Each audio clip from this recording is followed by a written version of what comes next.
कितीही प्रयत्न केला तरी लक्ष एकाग्र होत नाही. काय करावं काहीच समजत नाही. हा हा प्रकाश कुठून? मावळ्या, इतका खिन्न का बसला आहेस? अडथळे येणं स्वाभाविक आहे, पण अडथळ्यासमोर थांबणं हा पराभव असतो. राजे, मी अभ्यासात लक्ष देऊ शकत नाही. माझ्याकडून सुरुवातच होत नाही. मन एकाग्र करणं सुरुवातीला कठीण पण अशक्य नाही.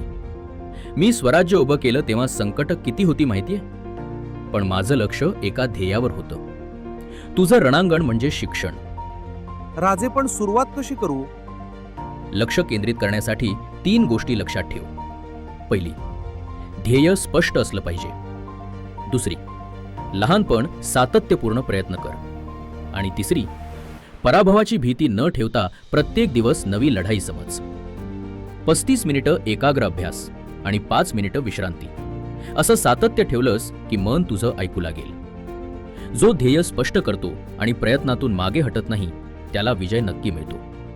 माझा आशीर्वाद तुझ्यासोबत आहे.